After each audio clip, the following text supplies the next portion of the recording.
mentally, physically, and emotionally. And I thought that I could help everybody just try and get a better grasp on what potentially you might be going through and some ways to really help you manage these changes. As we're not sure what the foreseeable future is going to look like, it's always nice to have some tips to be able to understand that. So as Brett said, I spent 8 years in the teams. In my final 2 years there, I became an instructor, and that's really where I began to understand the human condition and began to research it and study it and recognize what are the effects that human beings go through under prolonged episodes of stress and duress. And I continued to evaluate and learn about this when I became a CIA instructor as well. I taught case officers for 2 years. And then if you're familiar with the Benghazi story, that's what I did for 2 years. I provided close protection in high threat areas to case officers to help and arrange with meetings with assets. So again, another, hyper state of anxiety, hyper state of vigilance, we call it, and just understanding. And then, when I became a performance coach within athletics, and I've worked with, like Brett said, 2018, I had my best year ever. I worked with the Collegiate World Series champions, the World Series champions. I'd worked with the Boston Red Sox for 3 years at that point. And so last year worked with the Green Bay Packers. They went to the NFC Championship. I worked with the Penn State men's lacrosse team. They went to the Final Four in the NCAA Division I men's lacrosse championships. And what I've realized is that a lot of how we process things neurologically is transferable. It doesn't just exist within special operations or different government agencies. It also exists within high performers, wherever you are at, whether you're doing what you all do or you're on a professional sports team. We all need to understand how to manage these different things, how to break things down, assess them, and then rebuild them going into a new environment. Now, after 25 years of really exploring and researching the human condition, essentially what frog logic is and how I typically try and introduce it is, frog logic is Navy SEAL motivation and performance for civilians. And what I've done is, I've extrapolated all the truly applicable things within civilian life, and I got rid of the bombs, the bullets, the explosions, all the other negative stuff, and I kept in the things that actually help us process what we do day in and day out. And I really break it down into these four main components. First, we need to learn to embrace our fear. We have to be able to forge our self-confidence every day as the negative insurgency is constantly pummeling us that. We have to commit to a total team orientation. And essentially, you have to be able to live with purpose. You need to be able to answer those questions. Who am I and why am I here? Now, the quote I chose for this is, the only thing we have to fear is fear itself. When Franklin Delano Roosevelt's famous speech after Pearl Harbor got bombed, we were moving into this substantial unknown. We had no idea what to expect. And the cost of World War II was somewhere between 60 and 75 million human beings. And everybody on the planet was affected, in particular our country, and how we processed that and how we came through. I thought, what a great way to start this out. So everybody recognizes, and it's probably, you're nauseous hearing this statement every time, the new normal, whatever that means. And all I wanted to do was to help you realize that anytime there's a catastrophic event in our lives, it forces us to reshape perspective. And whether it's a pandemic, whether it's a change in industry, whether it's a loss in the family, or whether it's social revolution that we're seeing right now, we have to adjust accordingly, right? Because it's going to shift every way we operate, every way our clients operate, everything. So we have to be able to identify it, truthfully acknowledge it, and then move forward. So the place I always start is with fear. Now, if you're not familiar with fear, I've been studying fear in depth from a biological perspective, physiological, from a metaphysical perspective for about 9 years now in depth, and really come to understand that fear is, it's really, we're wired for it. Within your limbic system, you've got these two beautiful things called the amygdalas. You probably remember or heard of fight or flight. And then the other component is we've been taught fear our whole lives. From day one, Don't go near strangers. Be careful of this. Don't do this. Make sure you choose a good career. Don't retire early, without the proper money. All these things that we need to think about that induce fear in us constantly. We need to recognize that plays a role in how we function, a substantial role, actually. And what we're seeing now, because of these prolonged states of fear, and most of the time we'll have fear that will spike and then taper off and come down, in our bodies and our emotional space, we're able to really, develop a system to deal with that. But in a prolonged state of anxiety, or what we call a hyper state of vigilance, i.e. a deployment, it has its major effects on you physically, mentally, and emotionally. It can break down, obviously, your sleep significantly. It breaks down your emotional distress significantly. It breaks down you mentally. You're producing so much cortisol in your head that it has really substantial effects on how you're able to operate. And your operational abilities will end up hitting these peaks and then starting to deteriorate if you don't do the appropriate things. Now, first and foremost, I want to address is you have to limit the amount of exposure you have to what we call unvetted sources.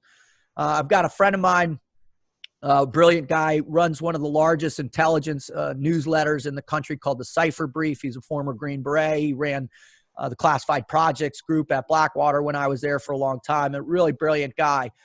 And without a doubt, he is suggesting that foreign state actors are just flooding the internet with misinformation, trying to continue the divide in the country, just trying to pummel us from every different direction. In fact, I just read an article today that China essentially is spending about $2 billion a year potentially to the Vatican in order to suppress their human rights violations. I mean, all kinds of things are coming out, and it really taxes us emotionally when we're not sure what to believe. So when I worked at the agency, one thing, when we would bring an asset in and they'd have their meetings with them, obviously you'd get a bunch of information. Well, immediately that information has to be sourced and vetted by all the analysts that get to touch it, right?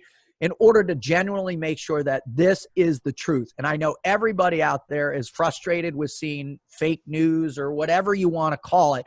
Man, people lying on both sides. We're not sure what to believe. If you allow this to run rampant in your mind and don't kind of drill down on things, it will have a profound effect on you. I'm telling you, we would get misinformation all the time in our operational environments. And trust me, when you're going outside the gate, so to speak, and you're going into bad guy country and you're running off intelligence that you're not 100% on, man, that can raise the pucker factor for sure. So, make sure you vet those sources. All right. The next one is really don't create unrealistic timelines for yourself.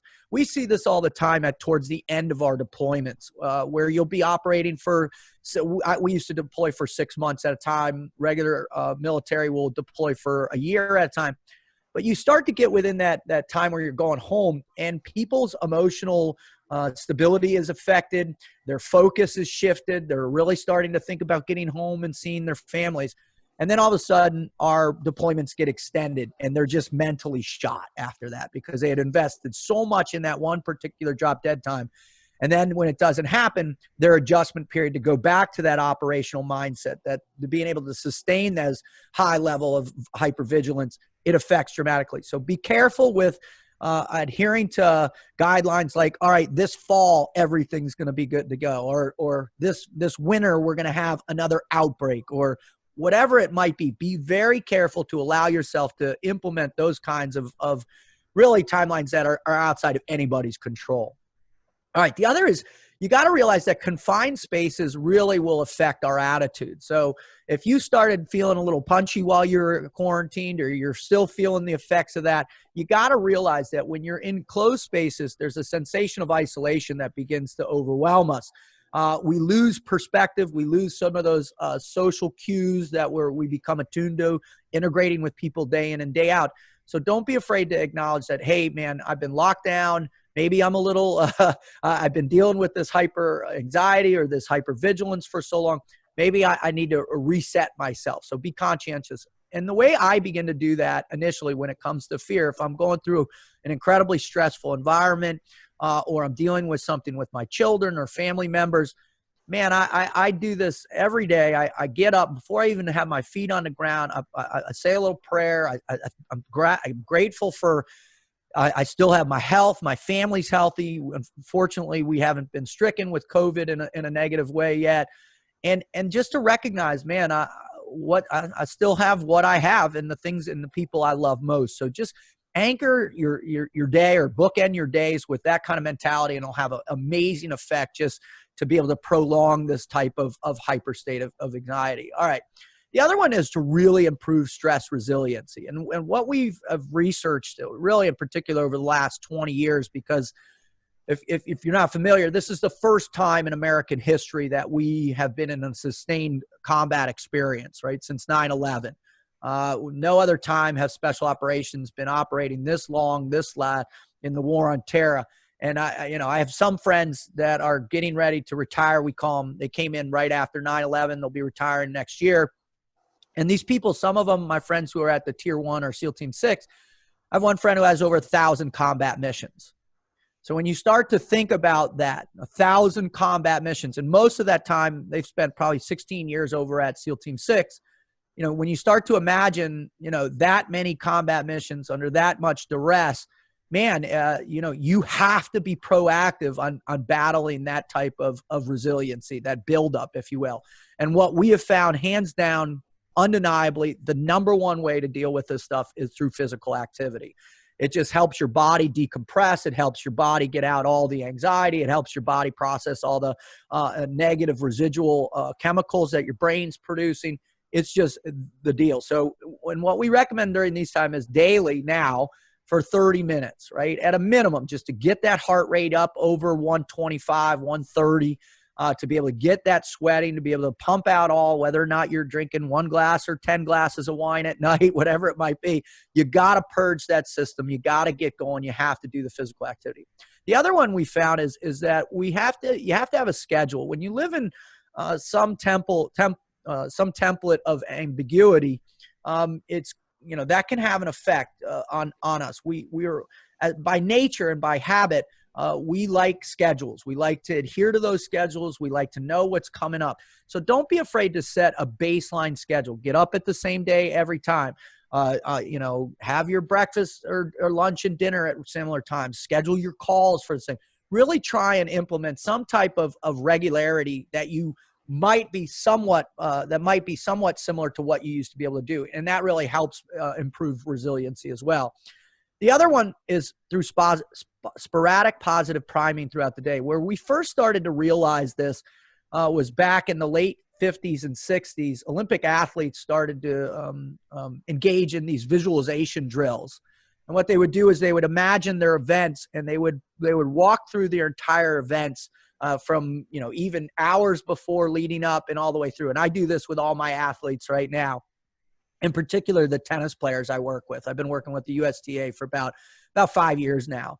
And one of the things that is really critical is to this visualization, but also to be able to have priming, this positive priming. And what we do is you have strategic times throughout the day where you just give yourself a little tactical pause in your day and just induce some type of positivity, whether it's a picture of your kids, whether it's a great quote from someone you truly love, maybe it's getting in the Bible, I don't know, whatever it is for you, but that sporadic priming to take that edge off throughout the day pays dividends immensely for you. The next one is get out of your PJs. One of the things I absolutely loved about this call prior to getting on, it looked like most of you are actually dressed for success every day, but I'm here to tell you there's been a few Zoom calls. This is, I think, in my 20th Zoom call or something like that, a Zoom presentation. I've seen a lot of PJs. I've seen a lot of sweats. I've seen a lot. I almost was going to make everybody stand up because of all the great memes out there with people wearing their suit and tie on top, but their shorts and stuff underneath. So I almost wanted to force everybody, but it would probably not be a good idea. But anyways, get out of your PJs, man. Everybody knows if you're dressed for success, if you feel good about yourself, it makes a huge difference. And in particular now, right? Especially when you've spent so many days in comfortable attire, man, it'll start getting you back into it. And the most significant one out of all of the embrace fear stuff is to really establish a high level bedtime decompression routine. Now, I first heard about this through one of my friends who's one of the country's leading strength and conditioning coaches out there. He's a former Team 6 guy. And he worked with, to give you an idea, with Golden State Warriors. He's been with them for like 8 or 9 years now. Just an incredible individual. And prior to him getting out of SEAL Team 6, he was assigned to travel around the world and work with the best specialists in the world to create a resilience and recovery program for JSOC, which is the Tier 1 level guys, Delta and SEAL Team 6. And one of the people he found was a brilliant woman down in Australia who works with the Australian Olympic team and had some research on sleeping that was like nothing any of us had ever seen. Really got into the mechanics, the physiology of what's happening. And what we've all discovered, and we've known this for a long time, is that when you sleep, your brain is actually either as active or more active than when you're awake. And it's attributing for about 20% of the energy that your body is consuming every day. And this small little, organ in your mind, essentially everybody knows with the 85 billion neurons you have, is working overtime. And it's in that sleep when you hit those REM moments that your brain is cleaning out that neuroplasticity. It's really storing all the information. It's cleaning out that cortisol.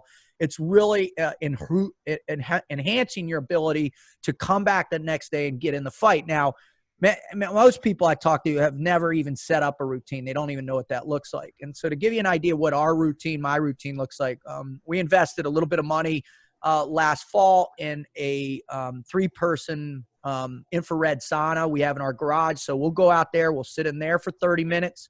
We'll come in after we've put our 4 daughters down, obviously.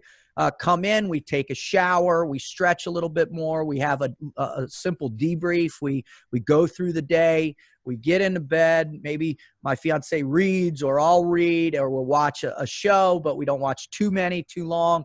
And then, I'll sit in, I'll put in my Tibetan monk chime music. There's this brilliant German guy who has this great soft listening music. And then I'll sit there and I'll meditate for 5 hours and I'll go to sleep. Now, that whole thing, that takes about 45 minutes. And that, for me, based on all this stuff, my traumatic brain injury, post-traumatic stress I've dealt with for a long time, that helps me get ready and get into that space where my brain's going to efficiently work. If you're sitting there binge watching on, Filthy Rich, Jeffrey Epstein special up until the last moment, or you're doing Tiger King or whatever it might be, man, I'm telling you, and then you flip it off and try and go to sleep, it's not going to behoove you. You want to really have this nice build up and then crest and then fade into that sleep. It's essential. Trust me. All right. There's nobody on this call that hasn't over the last, 90 days, 3 months, 4 months said, oh my God, what is going to happen? How am I going to make it through this? What is happening next? And the reality is anytime we face existential changes to our perspective where the presence of our own, the reality of our own death is in front of our faces, it forces you to really look at how confident you are in what you're doing in your life, because our self-confidence is directly linked to what you can control.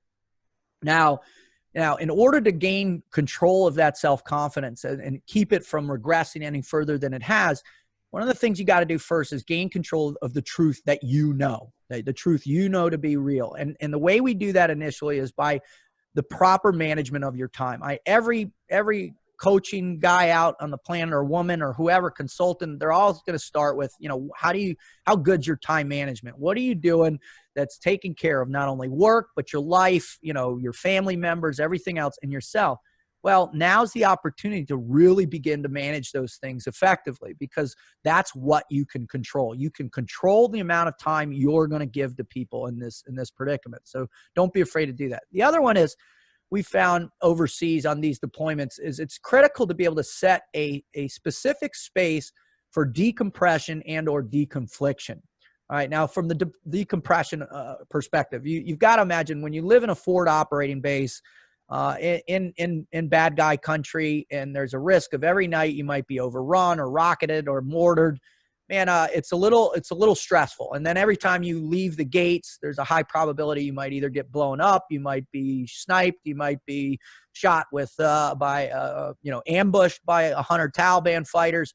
That plays a role on your existence. Well, the same thing for you. Think about this. Every time you go out of the gate, you could get COVID. If you live in a city, you could be caught up in some types of large protests. You could be singled out. Who knows? You might live in an area where policing has been dramatically taken back. I don't, whatever it might be. But those same types of anxieties are present now here in our country as well, right, too. And then obviously the most substantial one is the economic collapse we're all facing and how we're going to come back from that. So do yourself a favor. If you're in these spaces and you feel yourself get worked up, don't be able to just give, again, a tactical pause, 2 minutes, 5 minutes, 10 minutes. Go in this space, sit down, decompress, get some breathing in, and then come back to the fight. And the other one is for deconfliction. If your house is anything like our house has been, we had 4 children here all going through online school. So from 7 to 12 years old, every single day, those little battles they were engaging in, battles that, the little arguments I'd get in with my fiance or whatever it might be. We early on said, hey, we're not going to fight in front of everybody else. We're going to go in. And if it's one of the kids, we're going to go in their room specifically, sit them down, calm it down, and have kind of these guidelines for this deconfliction, because everybody in the height or state of anxiety is everybody's right on the precipice of having a negative emotional reaction to the group. So be conscientious of and be aware that deconfliction is essential. And we would have these MWR railroad cars converted into space where we would go in, we could read a book, we could Skype home, we could whatever we needed to do. And we'd also do our deconfliction in there as well too. All right. The other is seeking honest evaluations. I'll tell you what, when this thing kicked off, I must have received 25 text messages in the first, few days of people with video of military trains and cars and tanks moving into places. And they're like, oh my God, is pandemonium coming, Dave? What do you hear about this? What do you know? And as I went through every one of them, right, I would, go and do the research, and they were from years ago or they were fake or whatever it might be. And And I got to admit, being the fact that for 15 years of my life, I was always prepared for the worst situations possible. You might say I'm a little prepared right now. So as I'm going through all my stuff, getting my, my bug out kit and all of my stuff ready, man, luckily my fiance is like, hey, are you sure we need to react at this level? Can you call someone? So I started calling 4 or 5 people every week just to check in and have them evaluate my mental health, right? Hey, this is what I'm thinking. This is what I'm doing. And inevitably, every now and then, I'll get a buddy that would say, hey, Dave, listen, you need that. That's a little crazy. Check yourself right now. Calm down. The process. We have to see this, this, and this, but make sure, are you all right? Is there something more going on with you? So don't be afraid to reach out to people in your life. And even if you're not the one that's struggling, maybe somebody who is. So reach out to them and check in with them to see, hey, are you doing okay? How's your mental health? And I'm telling you, it'll have a profound effect on your self-confidence. And then obviously, we all know now is the time to learn new things. If you live and have lived and died by the old concept of you can't teach an old dog new tricks, right? And whoever invented that, I want to shake, right? Then you're wrong, because obviously we have to adapt to what the operational environment is giving us. We're not going to force the operational environment to adapt to us. And I'm telling you, I experienced this almost every single deployment I ever went on. Even if I went back to Afghanistan, I was still operating in a different region, in a different place with a different set of players. And I had to learn the new things that was going on strategically, tactically. And so we always are evolving. When I first went over to Afghanistan the summer of 2002, not even a year after 9/11, we had been training in a mindset and utilizing things that were kind of residual from long periods of time ago. And when we got over there, we realized, man, we need to adapt to this environment. We need to use the technology we have that fits this environment, and we need to grow. And you can imagine over the past 20 years, we're operating special operations in the intelligence world are operating in over 70 countries around the world right now. We've had to adapt. So will you. When your environment changes, you have to change with it. All right. The thing I want you to really think about is changing the optics, right? How you view things. Obviously, one of the greatest aspects of what we're seeing with this social revolution is that we're being forced to look at through a new lens. We're being forced to look at, all right, what are the realities? What's the truth of the situation? What's actually going on? And we have to change our optics because that's what the environment is forcing us to do. So one of the things that I always want to start with people in terms of their self-confidence is what does your financial reality look like now? All right. What does this mean? Because when it's been quite a while, well, not that long. I mean, the collapse of '08 had a profound effect, but I mean, we're dealing with 40 million people unemployed. Hopefully we can bring that back soon, but it has certainly created a new reality because now you combine it with the fact that we're in an election year. We're in the pandemic could flare up again. So much like the times of the Depression and post-World War II, man, the conservative approach to having not just a month or two of reserves, but maybe 6 months, even a year. Are you prepared in other places? Have you diversified what your portfolio looks like? What are those investments? So really start with that financial reality, and that will give you a profound amount of self-confidence moving as you adapt your other operational mindset. All right. The other one is to thoroughly investigate what all your options are. One of the things that we would see when we'd get into a theater is we'd get this turnover from whatever organization whether it was the SEAL teams or the Green Berets that were operating, and they'd turn over some of their files for us and say, hey, this is what we learned in our last 6 months. Well, we'd go through everything there, but we would also have to go and send teams out to do reconnaissance mission of these hot spots to gain our own intel or own information that would help us make better decisions, right? So right now, we're being flooded with all of these different types of new realities, whether it's new financial products or new situations in dealing with a trade or new industries, or I mean, just look at the new executive order on the visa thing. That's going to affect thousands of businesses around the country. My best friend has a large landscape business. It's going to crush him here soon. So make sure you understand everything that's going on before you implement anything into your new mindset. All right. Obviously, when you establish a new mission profile, right?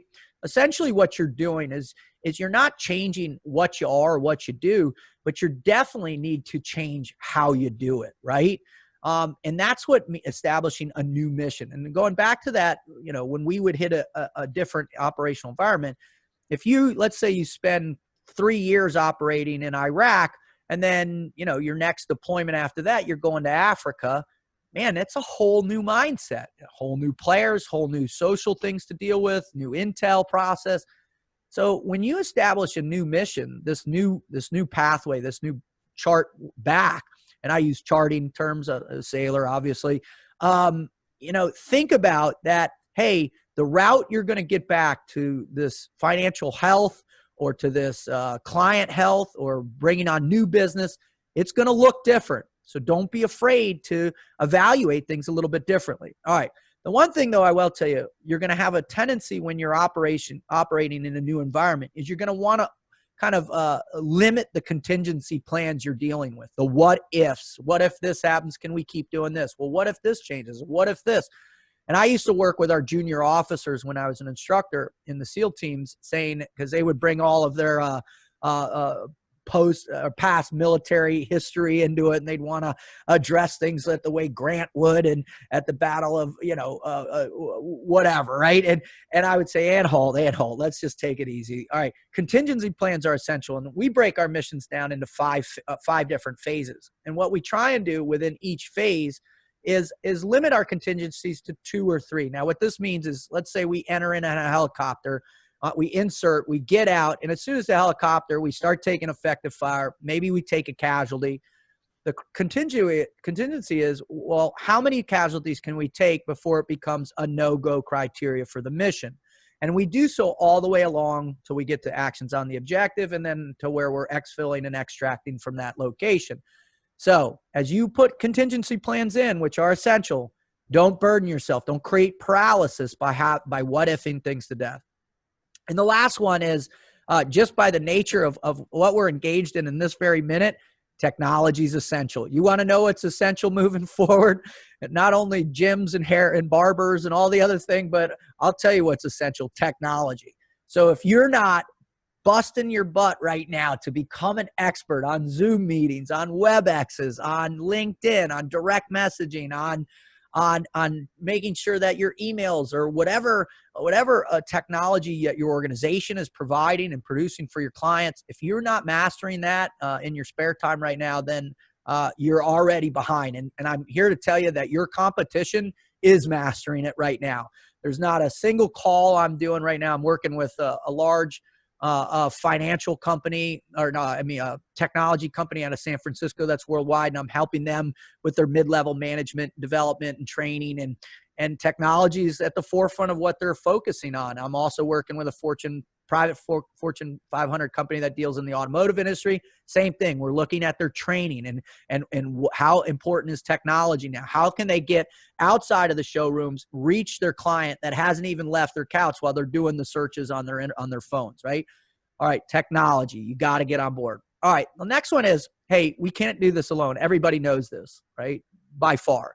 We need each other's help just by the nature of learning, just by the nature of feeling secure, just by the nature of the fact that even our head shed, our senior level management, this is all brand new. They're not quite sure how to move forward. So everybody needs to be in that comprehensive team life mentality where it's not about, hey, what is the company doing for me so I can improve? It's what am I doing to help the company adapt and evolve to what our new environment looks like? All right. Now, one of the things that we're definitely stronger together. In the past, there's always these myths that, when in leadership, in times of crisis, our leaders need to be dominant and strong and all this type of thing. Well, I'm here to tell you that we're in a new age, in particular with the next generations and how they've come up through their educational systems, right? It's critical that right now, above all else, you want to lead with empathy. To actually recognize that, hey, man, a person, what they're dealing with may be similar to you, but how they actually deal with it, the process, the timing, how long it lingers, how deeply it affects them is different. And you have to be empathetic of that. And so one of the things that we need to do with that empathy is that when we engage not only with each other in particular within our things, but with our clients, man, don't be in a rush. We have to slow down, right? And we have to be able to brief more often. All right. And briefing often really means in any new environment. In our world, in special operation, we brief all the time. We'll brief first part of the day. If we do let's say we have a big training evolution, we're training in an urban environment or what we call mount, and we're figuring out how to move vehicles through cities or how to go in buildings and collapse out. After each run, we'll have a debrief. We'll brief the mission, and then we'll debrief right after so everybody can highlight, hey, man, I did 5 things that didn't work at all. Okay, check. Everybody note those things, and we'll write down those failures. We'll make sure they're incorporated into our training, because what we do is we train until we get it right? And that's until we stop getting it wrong, I should say. So as you're coming together, make sure you increase your briefing, but also increase your debriefs, because as you're sending people out with this autonomous mindset to go explore new avenues and new ways to succeed, man, if they come back and their experience isn't positive, the whole team needs to know that. And the way that happens is through debriefs, all right? So don't forget that.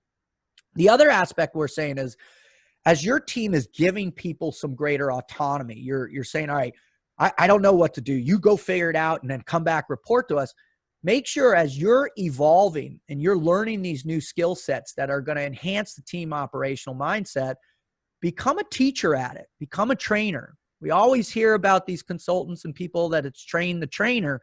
Well, this now is more important than ever before, right? You really want to get out there, and as you're learning it, learn it with the mindset that, hey, I'm going to take this new idea, this new information, and I'm going to go back to my team, and I'm going to need to not only disseminate what I learned, but I'm probably going to have to teach it. So don't be afraid as you're learning this new stuff to be able to teach and train the people around you. It makes them better too. All right. The other one is to establish regular swim buddy checks within your team. Now, what does this mean? In our world, your swim buddy, the way a platoon of 20 men is broken down is squads of 10, fire teams of 5, and then 2-man shooting pairs, and then you'll have your person in charge of the particular squad group. And those swim buddies, you don't do anything alone. You don't go into a building alone. You don't go across whatever alone. You do everything with a person. And these are the people that are ultimately going to save your life. So on your team. And what I typically do when I work with new teams, whether it's sports teams or industry, I'll have everybody get assigned their own swim buddies. And what we do is we have regular daily check-ins.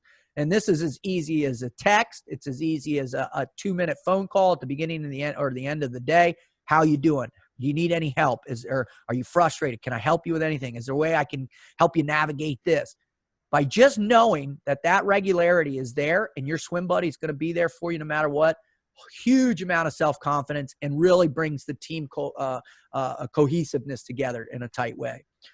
And the other one is, in conjunction with this, is the number one thing human beings struggle with is change, hands down. We've seen this in every study we've ever done, every study I've ever read, right? Is how we adapt, how we evolve, and how we grow. And that is critical, right? So if you know, or you are struggling with this new reality, because everybody wants to go back to when we were cooking with gas. Everybody wants to go back where you didn't have to worry about dying. Everybody wants to go back where, there wasn't civil unrest. But unfortunately, this is where we're at. This is the reality. So if you don't allow that to sink in, you're going to struggle. And I'll tell you a personal story. When my first time over and subsequently a few deployments ever, it would take me several weeks to settle into that combat mindset, right? Well, our combat tempo. And eventually you just have to come to the realization, hey, this is what I do. This is where I am. I'm going to be nervous. I'm going to be scared, but I have to trust my training. I have to trust my team, and I'll be okay. And that's what accepting your reality is all about. All right, now team life for your clients. All right, listen, more than now more than ever, your relationships are the most important thing you have. They what got you here, and they're what's going to keep you from collapsing. So as you think about your daily operational drivers, think about those relationships, because that's what's going to get you through. And when you make contact, realize everybody's struggling. So when those contact touch points happen, be patient, be calming, and be thorough. If you get off a call and you have any inclination that your client felt like they didn't get enough time, didn't get a chance to chat with you, call them back and say, hey, I just got a sensation that maybe you weren't thorough, you didn't, or maybe I wasn't thorough, I didn't ask you all the questions. Can we chat just a little bit more? You start doing that, and your clients are literally going to be blown away, right? All right. The next one is to audit your process. You really have to be thorough and look at your operational, how you conduct yourself every day. If you haven't broken down, all right, how many clients do I need to contact every day to get them through this? How often do I need this? How often do I meet with my team? How much individual time do I need for training, for education? If you haven't evaluated your work process, your workflow, your training, then you're wrong. Because again, guess what? A new operational environment requires a new way of conducting business, hands down. No matter what, you can't change that. All right, the next one is to become the greatest authority you've ever been on your clients. You might know them now. You might know their kids' names and where they go to school, or you might know, who your good ones are. But man, now's the time to really understand the totality of what they're experiencing too, how their business has been affected, how they're being affected at home, whether or not their kids can't go to college now because they've lost all their savings in the market, or whatever it might be. You need to become that epic authority on your clients, just like we would become an epic authority on the people that we were going after, right? And we would do that we would calculate and get as much intelligence as we could. We'd watch these individuals for long periods of time before we did anything. Man, it was a comprehensive effort to really know everything we could know in order to give ourselves the best opportunity to be successful. And then the last one is to go the extra mile for them, to do those additional things. Get on with your clients and actually teach them how to use a Zoom call. Teach them how to get on LinkedIn to post an article. Teach them how to some new content that they can go and find online. On YouTube, I saw this wonderful TED Talk about dealing with stress over long periods of time. Send them that link and have them watch, and then follow up with them and say, hey, did you enjoy that talk? Do you want to discuss this and discuss what's going on? Anything you can, man, because right now, everybody is trying to figure out how to get in touch with each other's clients. They're trying to offer more, to be better for them. So you got to do the same. All right. Now, when you look at any time in history, and I'm a big historian, anytime there's been a massive shift in consciousness on a large social and cultural level, what happens is people are able to redefine what their purpose is in life. There's deeper meaning behind it, right? When you lose a friend, or you have a brush with death, or you lose your job, man, it forces you to take a step back and to really evaluate where your life is and where you're going. Now, when you look at that photo right there, that's me graduating Buds back in 1997, in February 1997. And this is just 2 years after I was battling immense depression in college. I had been recruited to play lacrosse there. I got kicked off the lacrosse team.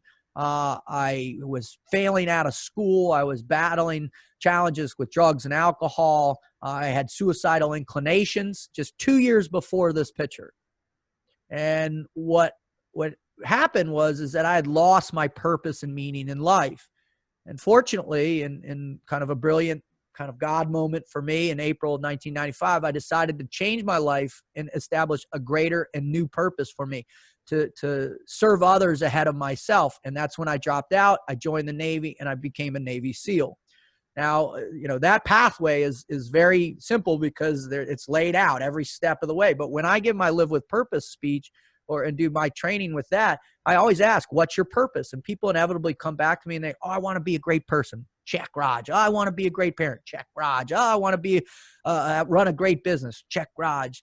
I want to leave the world better than I found it. And God bless you for that. I love it. I'm proud of you. But how? How are you going to do that? What exactly are you going to take away from this experience, and how are you going to change people's lives? How are you going to make people's lives better? So now it's time to put pen to paper and go back and rewrite what your purpose statement is in life, much less in business, and see where you come in. And if you struggle and you can't go in depth on how you're going to do it, because that's the nuts and bolts of it, great, everybody can say it, but how are you going to execute on it every day? What's your execution checklist every day? And if you struggle with that, just get back to the basics. Go back to what your morality looks like, what your value system looks like. Write these things down, how you want to be treated, how you want to treat others, how you want your organization to function, how you want your team to function. Go back to those basics and reestablish the very things that throughout your whole life have been true, and bring those to the operation, bring those to the mission in order to help others. All right. Here's the deal. I'm here to tell you, man. And if failure was an issue for me, going through SEAL training, there was no way I would have made it, because our whole training program is designed to induce failure multiple times every day, and not just simple failure. I mean, through the very conscientious application of positive pain, physically, mentally, emotionally, spiritually, they're able to shape us into the most selfless operators in the world, right? Our mission is to make sure that our swim buddy is enhanced in every way and is able to accomplish the mission regardless of whether or not we die or we survive, right? And we do everything at that level. Now, failure is a part of that, and uncertainty is a part of it. You never know what you're going to expect when you're operating in these environments. And the same thing is for you. Don't be afraid to fail right now. Get out there and try new things.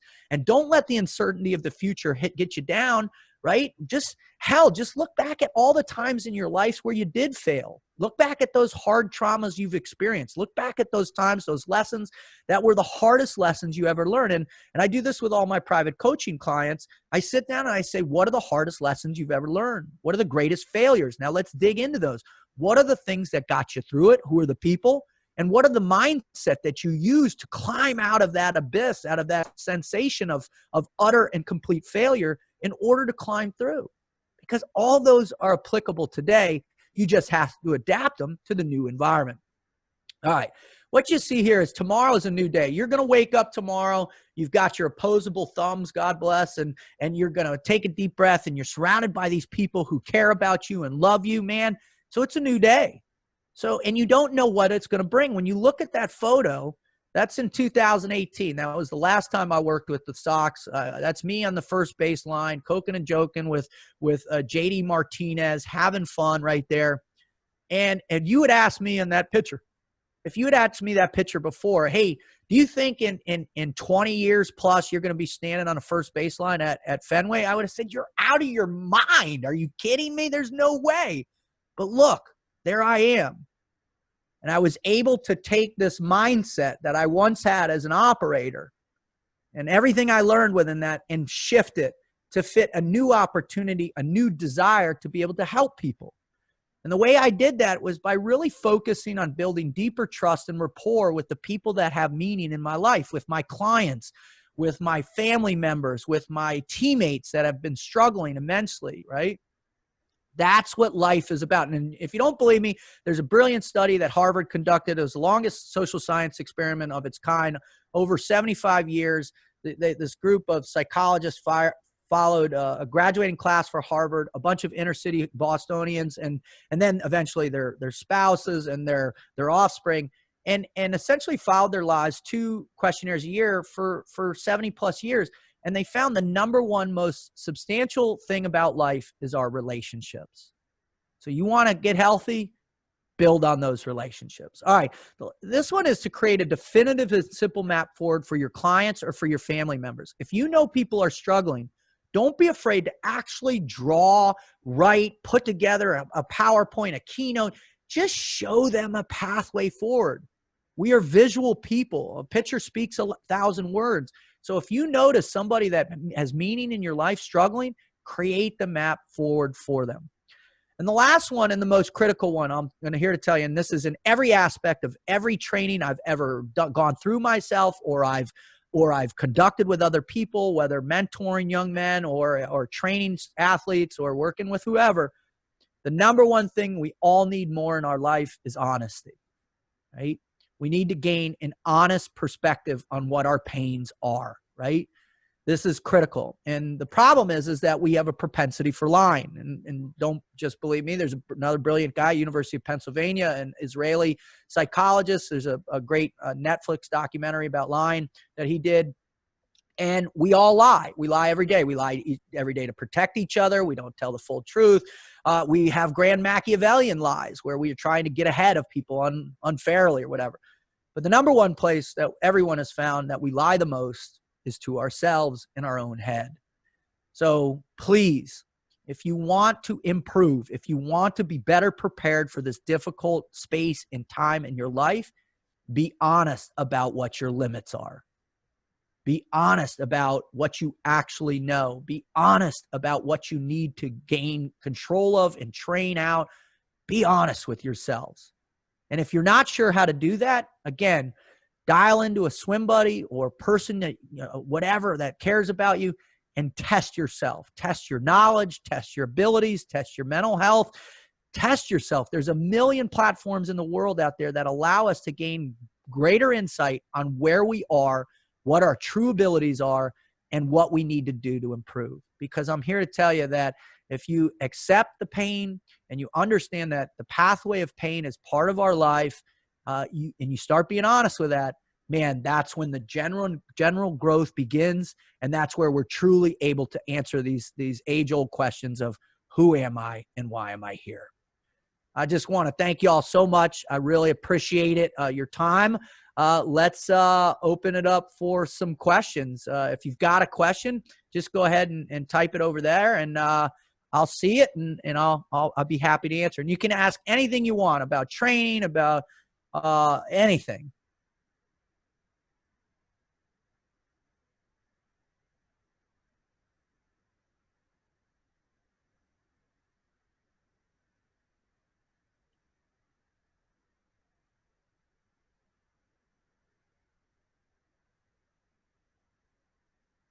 I think we're good.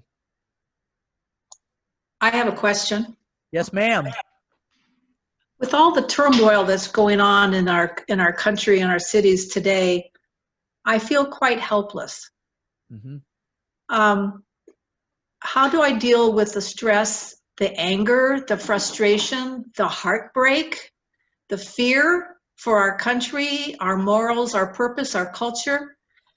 I'm only one person, and I know that individuals can make changes, but I think the thing that bothers me the more is I don't hear our leaders stepping up to, shall I say, take care of us.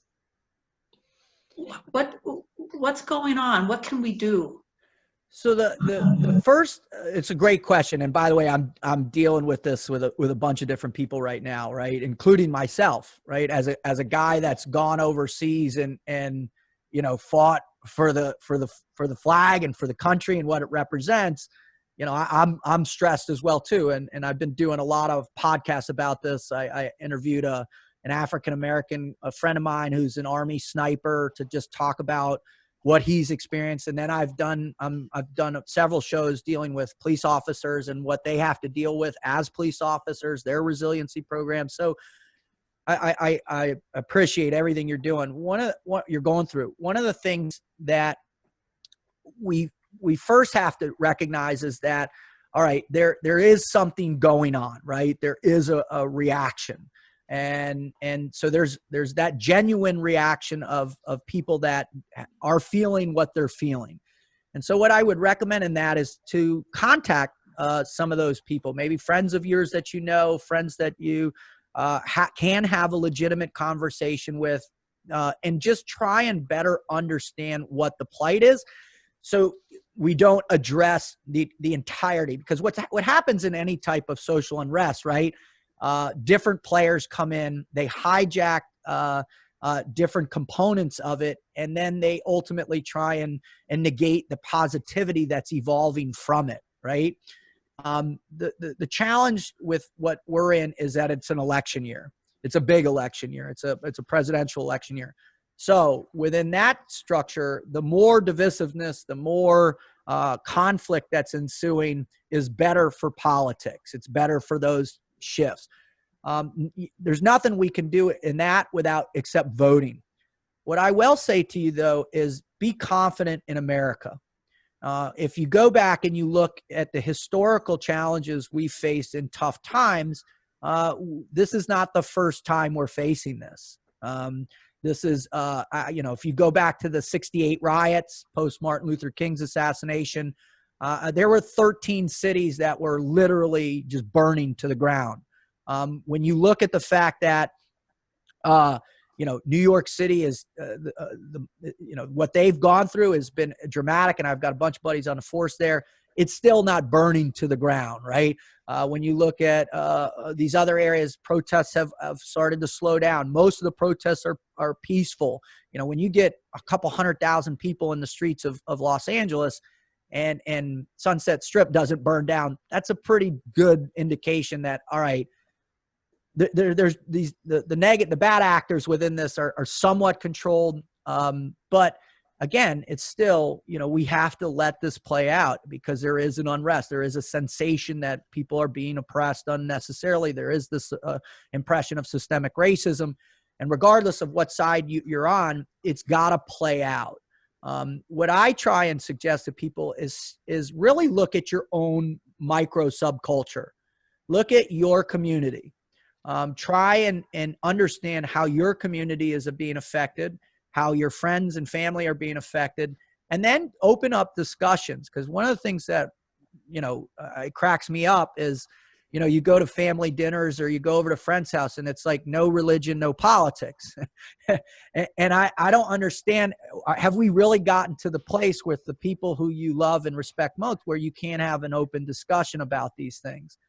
And I think by really setting in and having those discussions in an area that you can control will help reduce the anxiety, right? Because if you get in and you sit around with people that have a respect for you and your opinions, and you can filter through what may be true, may not be true, and you get offline, right? That's the worst place to do it. I'm sure everybody on here has been tempted to make your commentary on Facebook or to make your commentary on Instagram, and, you know, but it ends up getting into, you know, what we call social media sniping, right? Where people just want to throw out these egregious comments just because they're angry, right? Try and cultivate a one-on-one with somebody and get to the bottom of what's going on. And then from there, you can play a more active role in whatever the political situation is going on. If you have city council meetings, go to the city council meetings and offer to speak. If you set up a Zoom call with a group, whether you're in a book club or your church or whatever it might be, set up a call and say, hey, let's talk about this. Where are you at? What do you feel? And why do you feel this? And just those normal conversations in a world of this vitriolic misinformation and the hatred that's being spewed out there, that will help ease your suffering and your pain a little bit. And give you a greater sensation of your immediate operational environment, your immediate group of people, and where's everybody at. And then obviously there's the larger capacity to vote, to become involved politically if you want to, with whatever part of your group, and to start digging in and trying to help shift the narrative is what we want to call it. And what I try and do on all my podcasts is I try and say, hey, let's all come back to some center line of mutual respect, right? Let's come back to a place where we at least can create an environment where everybody can have a voice. There's nobody shouting at each other. There's nobody whatever. And we can just talk like human beings again. And that has a profound effect emotionally on us. Great question. Thank you.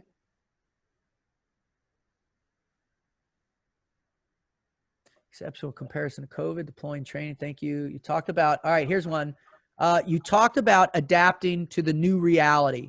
Is there a limit though, as far as how we can adapt?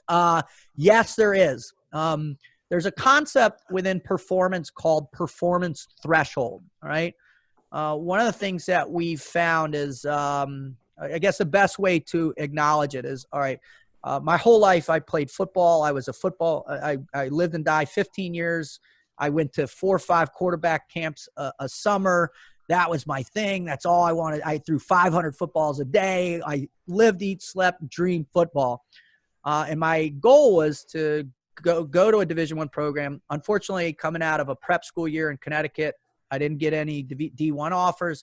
So I figured I'd go play Division I lacrosse and then walk on the team at Penn State. Well, when I got there, the freshman quarterback was a guy named Kerry Collins. If anybody remembers Kerry was 6'4". He's the #1 recruited quarterback in the country, went on to play 16 seasons in the NFL, was the best quarterback in Penn State's history. I was 160 pounds soaking wet. I was 5'10". I did have a 75-yard ball, but in order to be able to play and start at Penn State, I had to be able to throw over. The average lineman was 6'9", 300 pounds. So my performance thresholds were maxed out. Because of physics, the simple reality of physics, I could never compete at that level. I wasn't fast enough. I wasn't tall enough. I wasn't strong enough to compete. So performance threshold indicated I had reached my max at where I was. All right. Mentally and emotionally, the challenge is those are very different performance thresholds. Physical thresholds are easy to evaluate, right? How high can you jump? How fast can you run? Mental thresholds, what we've recognized, are correlative to our IQ, right? Our ability to take in information, process it in a way, then be able to utilize that information under duress for long, prolonged periods of time. Now, and the same is true for EQ, emotional intelligence, right? And what we found through a guy named, his name's Dr. Charles Morgan. He was out of Yale for a long time. And then the Yale student body heard about that he was getting grants from the CIA to study human performance. And so they kicked him off campus. And now he's at, I think, the University of New Haven conducting these experiments. And he's been studying special operations or Green Berets for 30 years. And so what he came up with a concept called stress inoculation. So what we have come to realize that what we do in our training is we continually to ramp up the level of stress that we place upon the individual. Because what we want to do is we want to do as great a job as we can to alleviate any probability of what we call condition black. And that's what you're saying, that performance threshold where we max out, we can't think anymore, we can't function, fine motor skills start to deteriorate. And what we found is that over about 155 to 170 beats per minute for prolonged periods of time with an existential sensation involved, our performance threshold begins to deteriorate rapidly.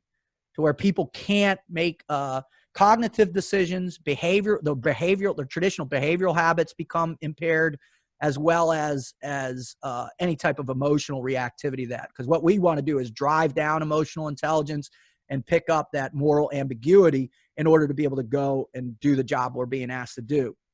So what we found, and when you look at great performers in life, is they will they will continually to apply high degree of stress over long periods of time. But what they do with it, and what a lot of people aren't doing it, is they're not backing that stress with training, right? And training will drive your performance thresholds anywhere from, we've seen 20% increases to, in certain cases within special operations at tier 1 levels, we've seen people be able to max out performance thresholds in all 3 areas at about 85% of capability over long periods of time. We're talking years, 10 years before we see guys breaking neurologically, speech patterns become problematic. Physical attributes of the problems are certainly play a role, but mentally they're able to stay engaged in those combat mindsets for 10 years. So the reality is your performance thresholds are much more significant than you think they are. Every human being has that ability. It just requires the backing of the appropriate training to be able to drive that forward. Where we see most of real quality information within that framework is through a gentleman named Martin Seligman at the University of Pennsylvania. He's kind of the father of positive psychology. So he's got some great books out there.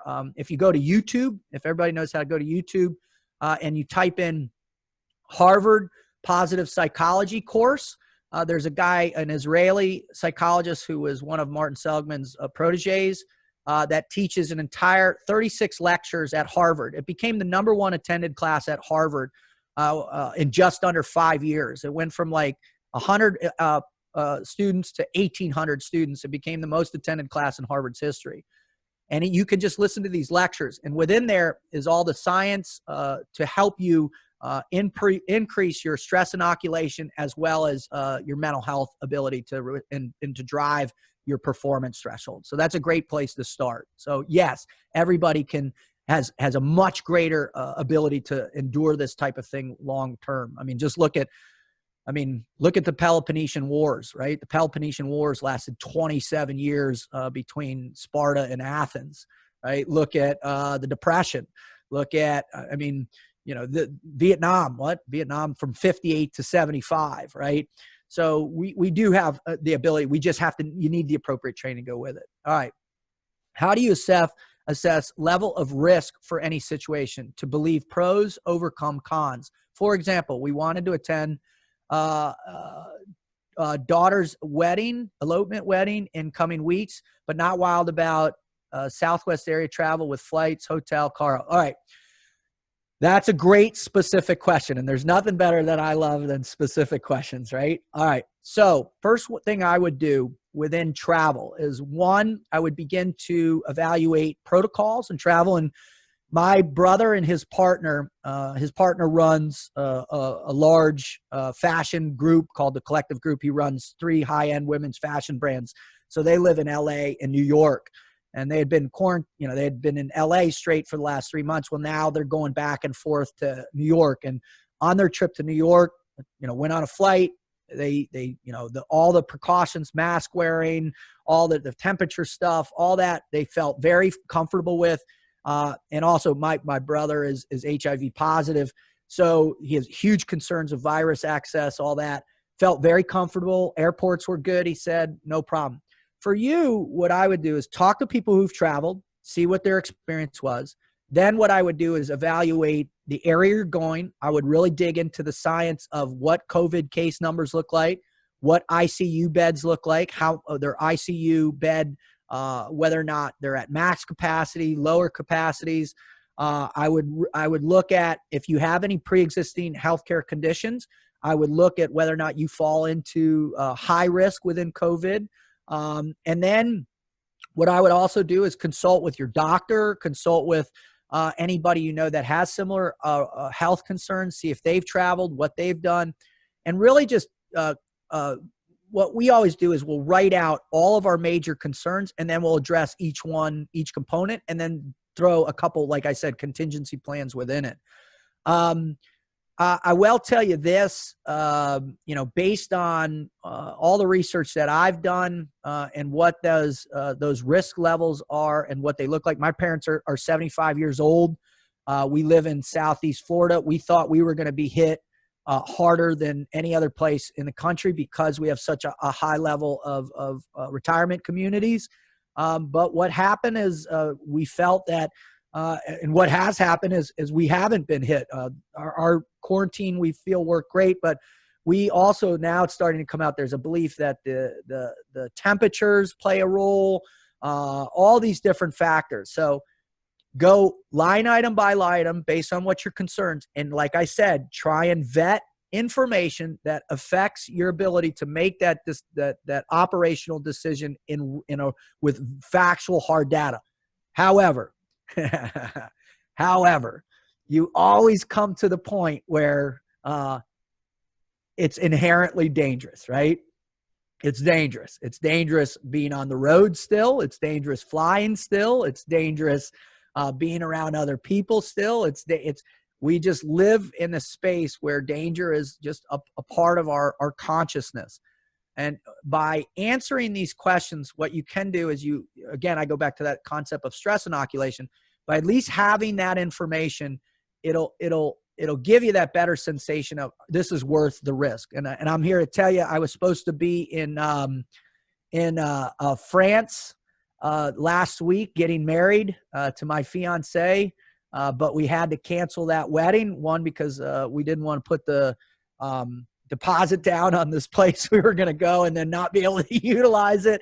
But in terms of traveling overseas, I'm not sure I'd be at that level of risk quite yet, but certainly traveling around the United States, I'm going to start traveling here soon. I'm going to Oklahoma to do a big event out there. But again, you have to have an execution checklist. What are the primary things that you're afraid of? And then try and apply the greatest amount of what you assume to be the truthful information, and then help reduce the stress levels in that. So great question. Anything else? Anybody else? These are good questions. David, this has been great, and I hope that everyone found really good value in all of your presentation. It was very, very, very good. So we appreciate you, your service to our country, and everything that you're doing now to help people understand all this stuff going around us. Thank you so much. You're so welcome. Thank you all so much. God bless you. And I hope everybody finds a space where you're prepared to move forward. And listen, the one beautiful aspect about the human condition is we always find a way to survive. I mean, that's the glorious part. And if you really attach yourself to those great relationships and that love in your life, I promise you, you'll figure out a pathway through. So God bless you. Thank you so much. Thank you. Thank you. One final thing, this was recorded, and I will be sending it out to everybody that attended and registered. And one final question for you, David. You have a podcast. Can anybody view that or listen to that? Yes, ma'am. Yes, ma'am. I have a podcast called the Frog Logic Podcast. You can find it on Apple Podcasts. You can find it on Spotify. You can find it on SoundCloud. You can find it on Stitcher, Google Play, anywhere there's podcasts. You can find it there. And what I range from is my big mission is to explore the human condition, to really try and understand, how extreme environments affect us, and then how we make it through. I just released the show. My last show was an Instagram guy who has these really funny videos called Dad and Bloated, and it's the funny aspects about being a dad. The one before that, I interviewed a police officer that had been struggling and talked about his struggles. My next one I'm coming out with are two guys that work with the Federal Bureau of Investigation Academy Association. They're in charge of the resilient programs. They are helping. We're helping to rebuild all resiliency programs within police forces around the country, and really trying to get them the help they need to be in the fight that they're in every single day, which is a very difficult, especially right now. So that's the type of thing I do. So thank you so much. And if you're also interested, I did a bunch. I was on a podcast that was one of the biggest podcasts in the country with a guy named Marcus Luttrell. They call him the Lone Survivor. Great book, great movie out there. It's called Team Never Quit. And so the first 125 of those shows, I'm a part of that with him. You can hear me on there. A few places. Okay, great. Thank you again. Thank you, Brent and Amundi Pioneer, for bringing David to us. We appreciate it very much. And everybody have a wonderful day and a good week. And we will hopefully see you all in person soon. Thank you.